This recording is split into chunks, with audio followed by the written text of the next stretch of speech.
Welcome back to our program. This evening we're dealing with estate duty and estate and tax planning. My guests are Harry Joffe and Gordon Stewart.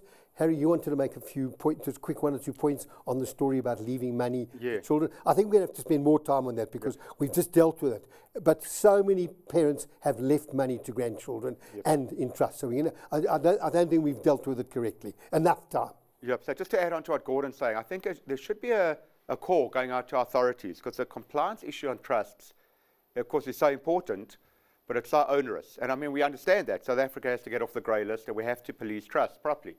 But when you've got a small trust, say below 3 million rand, to make it comply with all those same compliance requirements as a very big trust, just doesn't seem right. I know I was reading in New Zealand, for example, they've got an out for their anti-money laundering and for their compliance for what they call small trusts.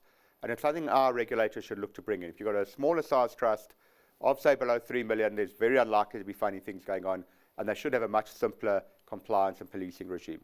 The second thing, just to close off, and again, just to talk about the life insurance policy solution, which I was talking about before, our estate preserver product will cover the trustee fees for 20 years. So it just goes back to what Gordon's saying. If you're going to have an insurance product, you know, that minor kid could be a year when you die. And you need to make sure that insurance product, if it's covering trustee fees, runs the full term of that minority. So if the kid's 1, you want it to run to 21 normally, or at least to 18. So it's no good having a 5-year product. You know, you need to have a 10, 15, 20-year product. And as I say, ours will run for 20 years.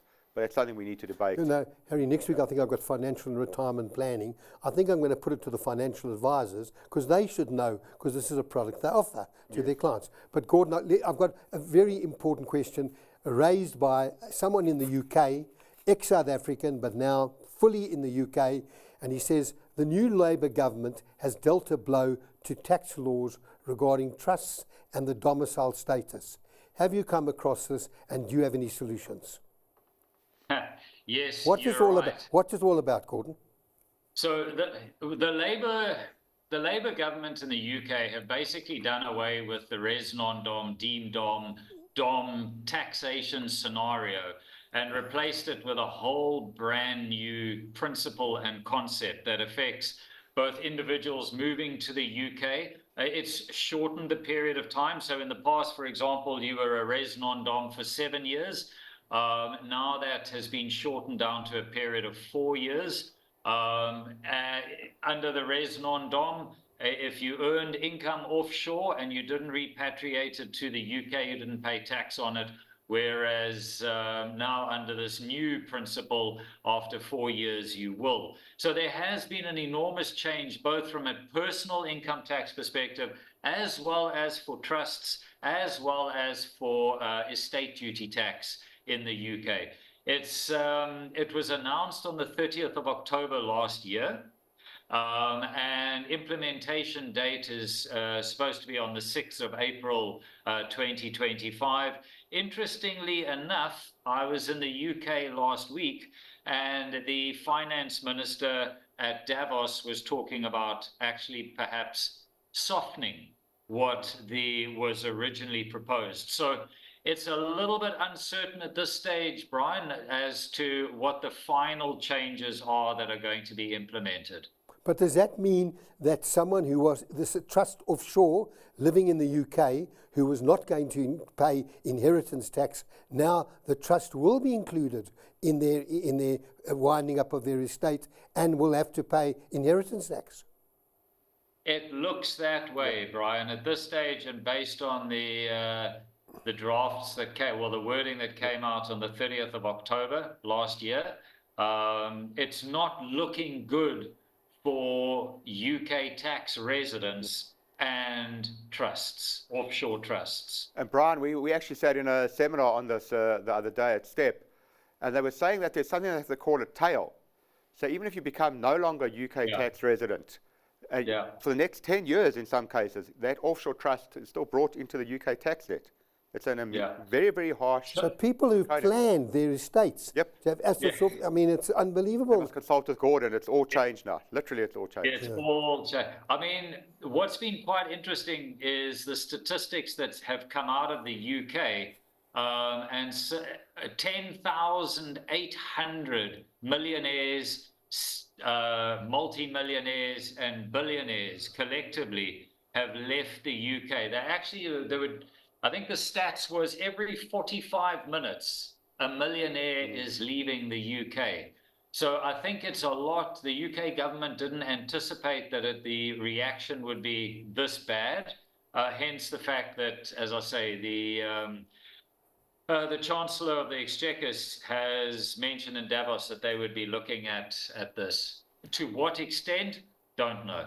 Bryan, just a practical point for our South African viewers. You know, a lot of them have got assets in the UK, and they want to bequeath those assets to their spouse. So in South Africa, as we know, we've got that 4Q deduction. Whatever you bequeath to your spouse is free of your state duty. The UK has got something similar, not exactly the same, but similar. But at the seminar, they were telling us something to be very aware of, that it depends on the status of both spouses. So Gordon's talking about the non-dom regime changing. So if one spouse is a dom and one is a non-dom, it's not so straightforward that they get that 4Q deduction in the UK. So again, just something to seek very specialist advice on. If you're bequeathing to your spouse in the UK, don't expect an automatic 4Q deduction. Gordon, do you advise South Africans who move funds offshore to actually put these funds into trusts? Bryan, what you would typically want, not by default. I don't think that the starting point should be, I must have an offshore trust. I think what you've got to look at is the facts surrounding, so things like quantity, what is the quantum of the assets, what is the life expectancy of the individuals, where are the beneficiaries resident.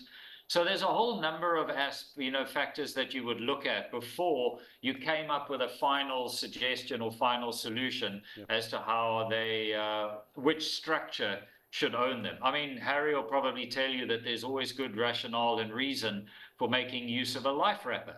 Yep. And sometimes you may just want to keep the investments in your own name. So it's on a case-by-case scenario. Yeah, Bryan, I mean, just to carry on there, and not to take business away from Gordon, but I think even Gordon would say, if you're putting less than $1 million offshore, you know, the amount of fees a trust is going to eat up, and I mean, those are legitimate fees. There's a lot of compliance to be done.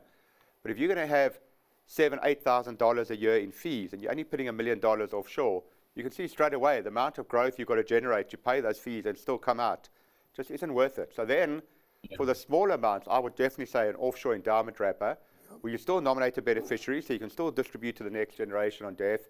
The tax is simple inside the fund.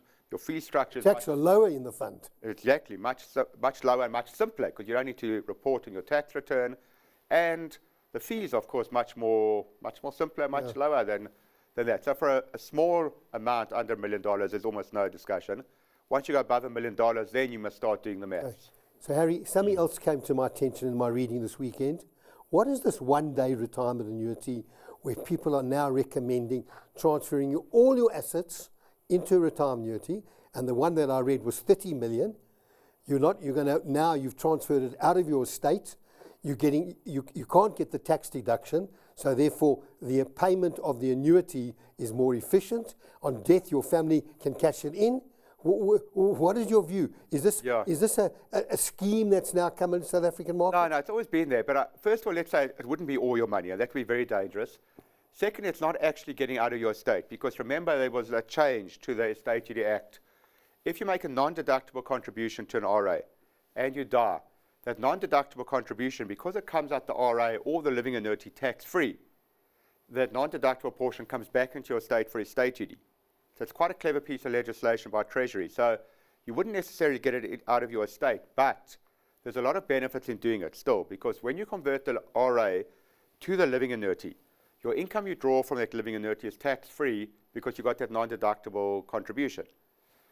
Any growth above that non-deductible contribution is free of your estate duty. It's only the actual amount of the non-deductible which comes back into your estate. But being in that living annuity wrapper, Bryan, you're drawing tax-free income. That wrapper itself is tax-free because it's a retirement product. So you don't pay CGT, you don't pay dividends tax, you don't pay income tax on any interest in that wrapper. And of course, being in the living annuity, you've got a protection against creditors. So it's almost a backhanded way of getting into a trust without paying all the fees and without having all the tax downside. But I mean, just a warning, the caveat is you wouldn't put all your money in, because of course you can't access capital once you're in a living annuity. And if you immigrate, you can't cash it in. And secondly, of course, that non-deductible, though it's a major benefit, because you draw tax for income, the non-deductible is still an asset in your estate for estate duty. So there are the pros and cons. So you haven't, in other words, reduced estate duty. You haven't on the non-deductible, but if there's growth, say you put in the 30 million into that living annuity through the RA, and the 30 million becomes 35 million, then the 5 million is free of your estate duty. So you are... So it could be an estate planning tool. Very much so, and we use it often, but again, you just got to be aware of both sides of the equation. Harry, it's a bit like the old interest-free loans to trusts. Yes. It was just the loan that was included in your estate, but the growth that had taken place in the trust was not included. Exactly. And that's a good point Gordon's making. By using this little mechanism instead of a trust, you're avoiding those tax issues on loans.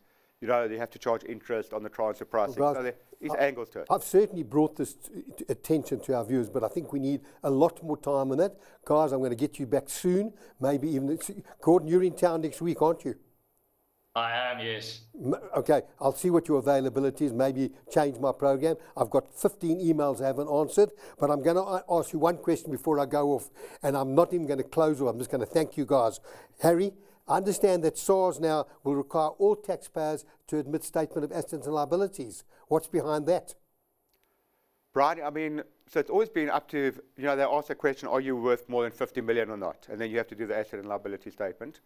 In this current year's tax return, they weren't asking everyone for asset and liabilities. It's only if you were applying for a tax clearance, an ART, then you had to submit. So we have to see the detail of that when we have to submit this year's tax returns. Okay, a lot more to talk about. Harry and Gordon, thank you for joining me. Gordon, I'm sorry you weren't able to watch what was going on, but thank you for joining. You obviously heard. It's important to note that our program tonight is to provide information and should not be construed as advice. Next week's program, I plan to deal with financial and retirement planning, but subject to Harry and Gordon's timetable, I may carry on with this program. I'd like to thank you for watching, and good night.